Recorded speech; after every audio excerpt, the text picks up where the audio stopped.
I don't want to be right. I want to be received. Welcome back to Along the Spiritual Journey. So, I have learned that the most important part of discernment is how something is received, right?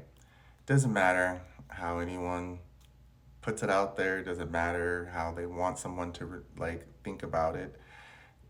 Unless they are ready to receive it, they're not going to receive it. So I've learned that even if everything I'm saying is possibly correct based on enough probability and tests that the results have repeated the same answer, so someone can confidently say that that is the answer. Or maybe, I've experienced this before and I can confidently say, like, this is what's going to happen because I've experienced it this way, one way, but there might be other possibilities. And maybe I just feel that I just know because of observing the world and how science works and how momentum works and how things work. And it's like, hey, it's not even me trying to tell you what to do. I just know this thing's going to happen. Doesn't matter. If the person is not ready to receive it, all of that useful information that you have garnered and gathered and are trying to bestow or give for others to receive, if they want to, they will. And this is why I always tell content creators, just create. Don't create to get likes, don't create to get attention, create for inventory. Because the more inventory you have, it's going to create consistency, it's going to build resilience, it's going to build a platform, and then people have the opportunity to go back and watch and play whatever they want. And those messages are little seeds where they get to then be born again in them. That's why when people say they do timeless readings, and I know some readers are like, oh, there's no such thing. No, there is a such thing. All readings are timeless because that's what a book is. If I go read a book from centuries ago and it resonates with me now, that's a timeless reading, okay? So don't let people tell you that you can't get information from people that seems dated or it doesn't seem like it's in use. Understand, dated is a mindset. It's not the information that's dated, it's the mindset. So people are much more ahead of their times than we give them credit for, but then we go back and look at them and be like, oh wow, they were actually a genius. Yes, because so many people are caught up in the energy of trying to be right, that they're trying to prove everything that they can be like everyone else, and then rightness leads to fakeness where we get masking and everyone wondering, why do we live in this world of greed and this and that and that and that? Because no one's being real. You got to be honest with yourself. And you have to say, like, if I'm going to try to be right, then at least let me try to figure out how I need to be received. And that is something that I practice with these videos. Again, I've said it before, I'm a very direct speaker in person, which can come off a little like ruffle your feathers, and I don't do it on purpose.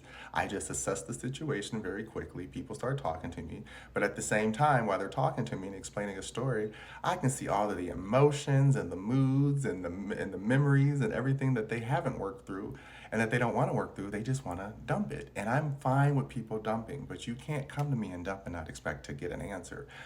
I don't mean that it's an answer that's supposed to solve anything. I'm just saying that's an answer that's an option to your solution if you want it. You're never going to walk away empty handed with me. It's one of those things where it used to be annoying, but I've learned working with my spirit guides, I'm supposed to be that. When I'm supposed to be silent, oh, they're like, mm-mm. I'm like, oh, okay. And I just sit there like, and other times, it's like they say, it just comes to you, like mediums or Teresa, where she's like the long-eyed medium, where she's like, it just comes to me. I can't help it. There's moments where energy just comes, and I'm just like, no, this person needs to hear this. It's not gonna sound good to them, but it's something that they need to receive right now. And if they can't receive it, that's okay. But I need to drop this seed, this little nugget, so that they can go off and marinate and live their life. And one day it's gonna be like, boom, epiphany, and they're like, blah, blah, blah said this to me. And then they're gonna go back and they're gonna go look at your stuff and they're gonna look all through everything you did and they'll be like, oh my gosh, they were saying this whole time. They were talking about this whole time. That's why I tell people it's better to be received than right. Speak your piece. Say what you gotta say.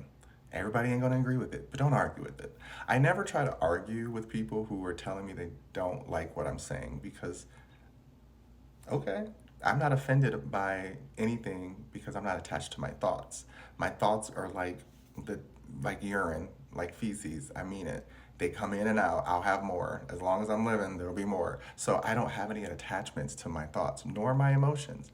I have moments where I think I have attachments, which comes out again as anxiety, trauma, depression, because I don't know how to process something that is unknown to me or something that I haven't dealt with because I haven't been taught. That's why I'm like, yeah, I want to know how to receive this energy so that then when I know how to receive it, I'm a lot more open and willing to then take on what people consider right, wrong, whatever. And then I can decide how to make it applicable to my life. Because again, that's what it's all about. Knowing how to balance out energy of this might be right, but is it going to be received? Receiving is empathy, right is logic. Okay? Logic is always going to be in its own world because it's man-made, it's man-created. It's a part of the universe too, where there's universal logic, where it's like, don't walk off the cliff, right? But then there's also like empathetic logic, where it's like, well, don't walk off the cliff, but there's also a big pool of water down there you can jump into and you'll be safe.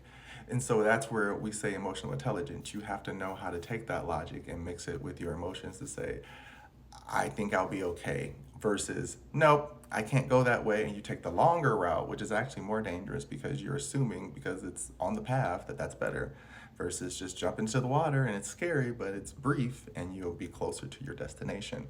So, again, learn how to understand. When we say discernment, I know a lot of people use that word. Discernment for me means duality. It's this or that. I'm making a choice, and I have to make a practical, logical choice that makes sense for me, which means emotionally, I have to be stable enough to say this works because, not this works because I need or want. This works because it works this way. It has to work this way. There's no other choice. Because emotions, we can try to cover up and become Delulu and hide them, but they're going to come back some other way. So that's why I say it's much more important to try to make sure that you're receiving the energy versus just trying to be right about the energy. Because again, when you have readers who are reading, then they sometimes think that they have to be perfect with their readings and they have to say the right words and the right cards. And it's like, no, cards again are a way to use as a tool to teach you and guide you how to read the energies.